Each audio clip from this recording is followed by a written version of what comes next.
winged form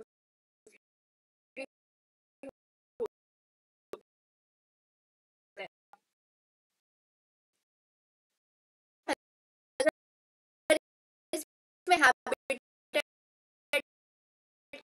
की बात करें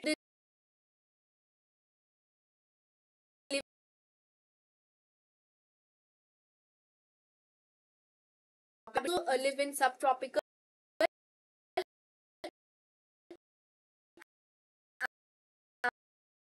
and they also live in the temperate उसमें से स्ट्रक्चर में देखिए कुछ इनमें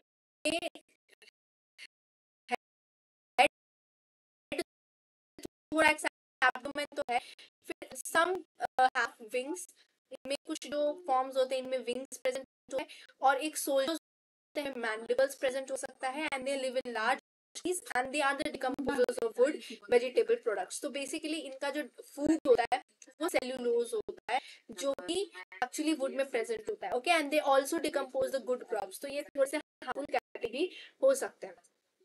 उसके बाद अगर हम बात करें इसमें कॉलोनी की, तो इसका जो कॉलोनी है इट इज मेट्रियार्क, यानी कि यहाँ पर मेट्रियार्क है. इसका मतलब कि जो भी क्वीन या फिर जो किंग है दैट इज गोइंग, जो क्वीन है वही हेड होगी.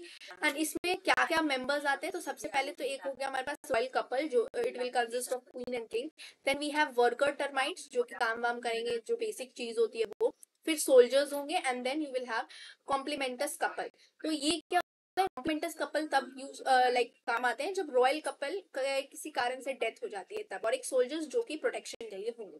तो colony is actually initiated by the queen, मतलब स्टार्ट एक क्वीन करेगी और इसके जो एंसेस्टर्स होंगे वो बाकी सारे टर्माइट्स होंगे. तो यानी कि अगर एक कॉलोनी है तो इसमें एक पर्टिकुलर क्वीन है तो इसके जो भी बच्चे होंगे वही सारे यहाँ पे मेंबर्स हो रहे हैं. ठीक है, queen lives for 50 years and she is 2000 eggs per day. तो इससे हमारा टर्माइट का जो कॉलोनी होता है वो बढ़ता है.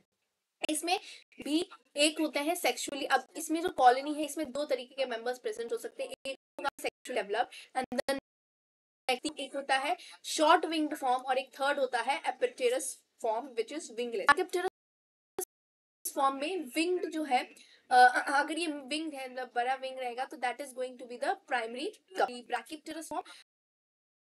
तो ये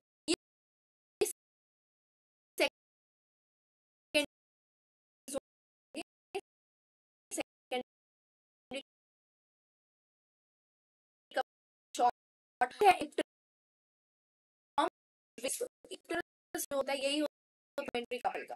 ठीक है, सो ये वाला फॉर्म होता है हमारे कॉम्प्लीमेंट्री कपल का. ये जो कि जब फॉर्म में उनका डेथ हो जाएगा उसके बाद फिर ये चलिए we have manipulate soldiers, soldiers और वर्कर्स होंगे. वर्कर्स क्या करेंगे, फीडिंग का काम है.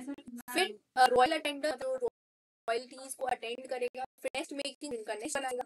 उसके बाद फूड फाइंडर्स जो फूड फाइंड करेंगे. एंड तो फंजाई जो होता है it is very important characteristics in termite वाला.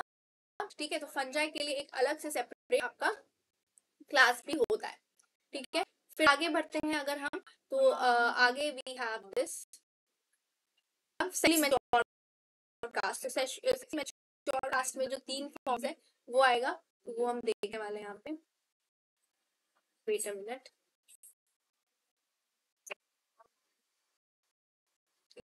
तो ये आगे हम सेक्सुअली मैच्योर कास्ट में we have macropterous form, brachypterous form and apterous form. ठीक है, तो इसमें जो मैंने पहला वाला कास्ट बताया था उसमें it was simple that macropterous form में there is going to be only royal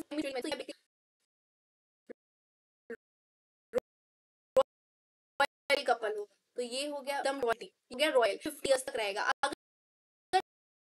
अगर जो कॉम्प्लीमेंट्री फॉर्म है that is going to keep their tightness and dark body. So they basically titanized and they have body. They will live for 50 years. 50 years titan पूरा जो body है पूरा Titan से cover. Sex organ इसमें ज्यादा होगा, तो जो भी सेक्स ऑर्गन बड़ा होगा because they are the lower couple. उसके बाद कंपाउंड आइज और ऑसिलाई प्रेजेंट होगा and they leave the nest after some time they leave the nest. कैसे, तो जब ये डेवलप होते हैं तब ये लीव है एरिया, फिर दूसरी शेल्टर ढूंढते हैं, then they do the mating. Brachypterous form जो है ये short wing secondary sexually mature caste इनको कहा जाता है। तो इनमें क्या होता है ना कि कॉम्प्लीमेंट्री रॉयल कपल होते हैं, sorry this is not the complementary royal couple, they will be the complementary royal couple and they will replace the royal alert की डेथ हो जाती है। इनमें जो काइट होगा वो लेस होगा, ब्रेन सेक्स में लेस होंगे, स्मॉल होगा, और जो हमारा ओसिला यहाँ पे प्रेजेंट, तो इसमें भी ओसिला होगा वो absent, they will never leave the nest ever. ये लोग करते हैं तो जो भी हमारा वर्कर है, मान लो ये वर्कर है, तो इसमें अगर ऐसा केस है जहाँ पे कॉम्प्लीमेंट्री रॉयल कपल भी नहीं है, तब जाकर के ये सेक्सुअली मैच्योर हो जाएगा। इसमें कोई काइटिन का कवर भी नहीं होगा, कोई ब्रेन और सेक्स ऑर्गन भी नहीं होगा, कंपाउंड नहीं होंगे, वो सिलाई भी प्रेजेंट नहीं होगा, and they will never leave the nest ever. Okay, तो ये हमारा जो आया that was macropterous form. Next form जो हमारा आता है वो स्टेराइल टर्माइट्स का आता है, मतलब स्टेराइल मतलब जिनमें कोई रिप्रोडक्टिव फॉर्म में डेवलपमेंट नहीं होने वाला। तो ये इंग्लिश फॉर्म, ठीक है। और इनमें जो सेक्स ऑर्गन होता है रूडिमेंट्री होता है, यानी प्रेजेंट होगा बट इसमें कोई ऐसा चीज नहीं होगा। तो इसमें हमारे पास जो आता है दैट इज वर्कर, और एक होता है हमारे पास सोल्जर वाला। तो वर्कर जो होते हैं वो स्मॉल निम्स हो गए, ठीक है, जो कि पेल कलर के होंगे, मतलब इनका ज्यादा कलर नहीं होगा। यहाँ पे आप देख सकते हो it will be pale coloured और इंट्यूगमेंट सैटिनाइज, मतलब कि ज्यादा काइटेन नहीं है, पेल कलर में कम, ये सब एब्सेंट होगा। हेड जो होगा वो काफी ज्यादा वाइड होगा, lick each other and groom each other। तो बेसिकली एक दूसरे को lick करेंगे because and everything, they have a growing habit, they will feed on wood and cellulose, मैंने बताया था, और कैसे सेल्यूलोज वो आगे हम डिटेल में यहाँ पे पढ़ेंगे। सोल्जर्स जो होते हैं कम होते हैं, काइटनाइज्ड हेड और बिग मैंडिबल्स इनके पास प्रेजेंट होता है, और ये वर्कर्स से द्वारा ही फेड किए जाते हैं, मतलब वर्कर्स उनको खिलाते हैं। इनमें दो तरीके का सोल्जर्स आएगा, एक होगा मैंडिबुलेट सोल्जर्स जिनमें मैंडिबल्स प्रेजेंट होंगे on the head and head will be chitinized, कोई फ्रंटल रोस्ट्रम नहीं होगा, और मैंडिबल इनका डिफेंस के लिए होता है।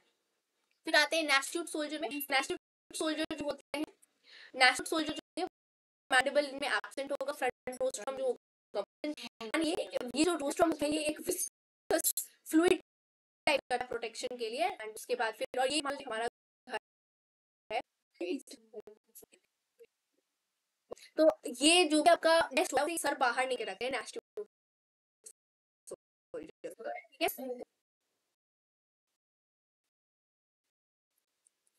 आगे बढ़े फिर हमारे पास आते हैं यहाँ एक और चीज, वुड और सेल्यूलोज है। तो वुड और तो ये जो होगा तो food and cellulose will be present here. तो सेल्यूलोज जो होता है इसको डाइजेस्ट करने के लिए इन द इंटेस्टाइन सिम्बायोंट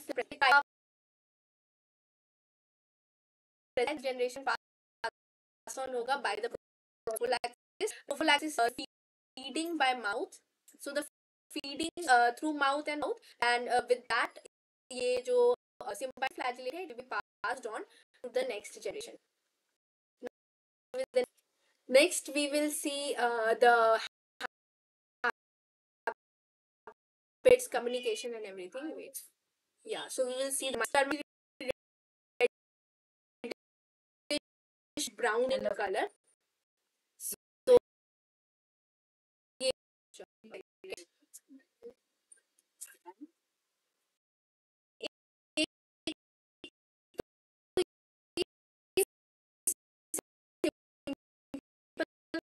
कैविटी की तरह भी हो सकता है, और अगर मान लो कि कहीं भी मॉइस्चर्ड वुड है तो इस तरीके का स्ट्रक्चर होगा, तब ये 6 मीटर हाई माउंट भी बना सकते हैं।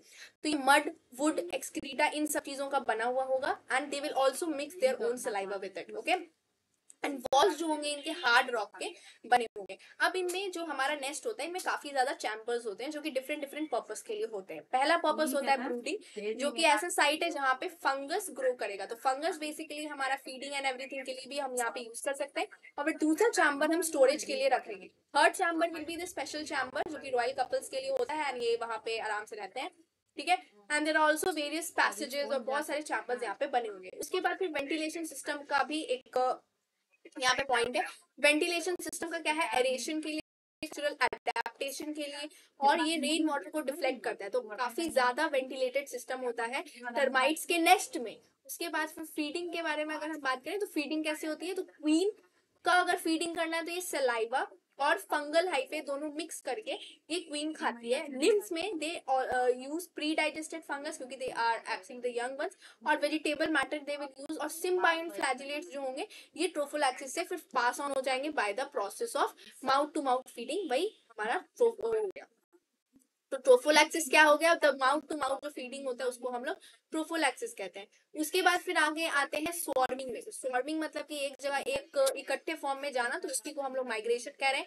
तो माइग्रेशन किस लिए करते हैं हम, to maintain equal number of micropterous and brachypterous in numbers and occur during the evening और एनी नाइट टाइम। उसके बाद फिर नेक्स्ट हमारा जो topic is going to be communication। Communication जो है वो 3 तरीके से किया जा सकता है, साउंड से, ठीक है। साउंड का जब वर्कर्स अपना जो अपना सर है वो अपने फनल के ऊपर बैंग करते रहते हैं तो इससे साउंड के थ्रू। फिर केमिकल के थ्रू हो सकता है, केमिकल ट्रेल जो होता है वो वर्कर्स लीव कर देते हैं ताकि खाना कहाँ है वो पता चले। फिर फेरो हार्मोन जो कि खुद रिलीज करते हैं for odour, for any signal और एनी डिफेंस मैकेनिज्म। ये कम्युनिकेशन के फैक्टर यहाँ पे हम लोग यूज करते हैं, ठीक है। So with that we have completed the social life of termites. Thank you so much.